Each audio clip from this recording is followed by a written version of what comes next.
I've always had an odd fascination with liminal spaces, those in-between, forgotten places that exist on the fringes of our world.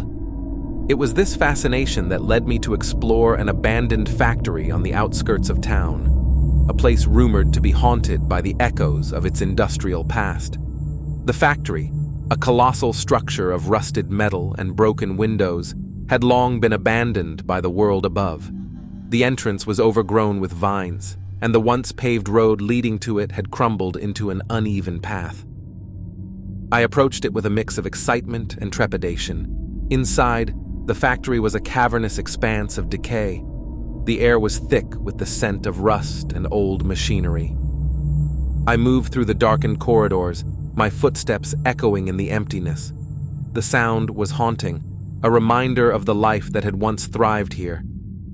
As I explored deeper, I began to notice strange things, faint whispers that seemed to come from the walls themselves, shadows that danced in the corners of my vision, and the feeling of being watched, as though the ghosts of the factory's past were observing my every move. I stumbled upon a room filled with decaying paperwork, old invoices, and faded photographs. It was then that I learned the factory's grim history. Decades ago, a catastrophic accident had occurred here, claiming the lives of many workers. The place had been abandoned ever since, deemed cursed by those who lived nearby. As I continued my exploration, the factory seemed to come alive with an eerie energy. The machinery that should have been long silent creaked and groaned as if awakening from a deep slumber. I turned to leave, but found the exit had vanished. The corridors twisted and turned, leading me in circles. Panic set in as I realized I was trapped in this liminal space, caught between the past and the present. The whispers grew louder, and the shadows seemed to coalesce into sinister forms. I was not alone. Then, I heard it, the sound of distant, ghostly laughter. It echoed through the factory, chilling me to the bone. I followed the eerie laughter, drawn deeper into the heart of the abandoned labyrinth. I entered a vast, open chamber filled with rows of rusted machinery. In the center, I saw them, apparitions of the factory workers, their spectral forms hunched over the machines, toiling away as if reliving the final moments of their lives. Their eyes, hollow and devoid of life, stared through me. I tried to speak to them, to reach out, but they remained oblivious to my presence. It was as though I had become a ghost myself, a mere observer of their tragic fate. As I watched, the machinery began to move of its own accord, as if powered by an unseen force. The factory workers toiled faster, their ghostly hands a blur of motion. The laughter that had drawn me here turned into manic, desperate cries.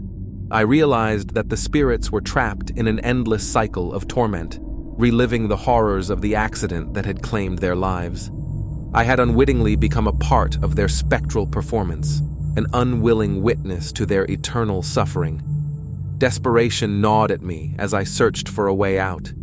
The walls of the factory seemed to close in, and the spectral workers drew nearer, their eyes filled with anguish. I had to break free from this nightmarish liminal space. With every ounce of willpower, I turned and retraced my steps, back through the twisting corridors and past the whispers in the walls. The factory fought to keep me, its malevolent energy pulling me back. But then, just as suddenly as it had drawn me in, the factory released its grip. I burst out into the open air, gasping for breath. The abandoned factory loomed behind me, silent and still, as though it had never been anything more than a decaying relic. I left that place, shaken and haunted by the experience. The factory's tragic history and the souls that lingered within it would forever haunt my dreams.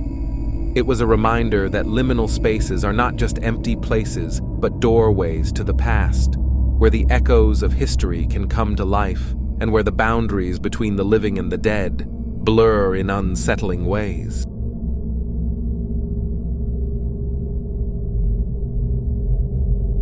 There's a certain allure to the hidden and forgotten corners of the world, those places tucked away in the shadows of our everyday lives. I've always been drawn to such places, and it was this insatiable curiosity that led me to the abandoned building on the outskirts of town, a place whispered about only in hushed tones.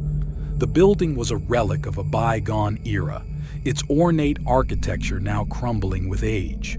It had once been a grand hotel, a place of opulence and glamour, but time had not been kind to it, and it had long been abandoned, relegated to the fringes of the city. One chilly autumn evening, as the sun dipped below the horizon and the world was cast in twilight, I found myself standing before the grand facade of the building.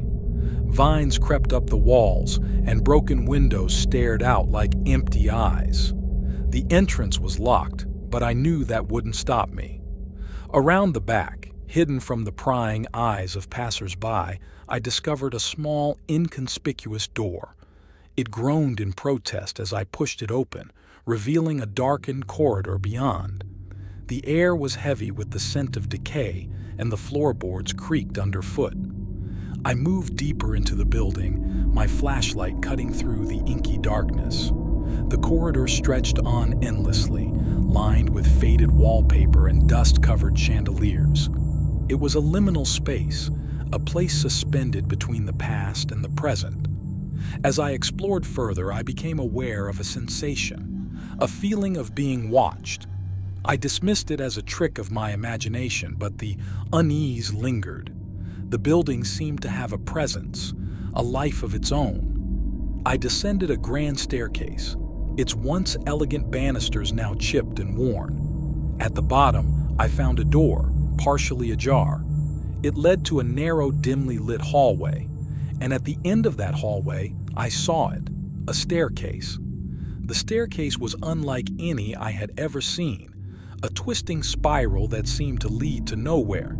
It was as if it defied the laws of physics, a place that shouldn't exist within the confines of the building. The whispers of a forgotten story called to me, and I couldn't resist the urge to ascend. As I climbed, the world around me seemed to shift. The walls closed in, and the staircase spiraled endlessly, the steps vanishing into darkness. My flashlight flickered, casting eerie shadows on the walls. I knew I should turn back, but something drew me ever upward. With each step, the air grew colder, and the whispers in the walls grew louder. They spoke of a tragedy, of lives lost and secrets buried. I could almost hear the echo of laughter and music, as if the building itself were reliving its past. Finally, I reached the top, and what I saw took my breath away. The staircase opened into a vast, opulent ballroom. Crystal chandeliers hung from the ceiling, casting a soft, ghostly light. The walls were adorned with faded paintings, and the air was heavy with the scent of roses. But it was the figures in the ballroom that filled me with dread. Ghostly dancers twirled in a macabre waltz, their faces twisted in agony. Their movements were slow and deliberate, as if trapped in an eternal dance of despair. I watched in horror as the dancers drew closer, their eyes fixed on me. They beckoned me to join them, their bony fingers outstretched. I knew then that I had stumbled upon something ancient and malevolent, a curse that bound the souls of the past to this liminal space. I tried to flee, but the staircase had disappeared, replaced by an endless expanse of darkness. The dancers drew nearer, their haunting laughter filling the room. I was trapped, a prisoner in this nightmarish ballroom. As the dancers closed in, I felt a cold, skeletal hand grasp my wrist. It was a figure in a tattered ball gown, her face a mask of anguish. She whispered in a voice that was both mournful and accusatory, "You should not have come here." With a sudden burst of strength, I wrenched free from her grasp and stumbled back into the darkness. The ballroom faded into nothingness, and I found myself back on the twisted staircase. I descended in a frantic rush, my heart pounding in my chest. The building seemed to fight my escape, the walls closing in and the whispers growing louder. But I refused to be held captive by this malevolent place. Finally, I burst out of the building, gasping for breath as I stood in the cool night air. The abandoned hotel loomed behind me, silent and foreboding. I knew then that I had glimpsed something beyond the realm of the living, a liminal space that existed at the intersection of reality and the supernatural. I left that place, haunted by the memories of the cursed staircase and the ghostly dancers. It was a reminder that some places are best left undisturbed, that the past can hold secrets too dark to be uncovered.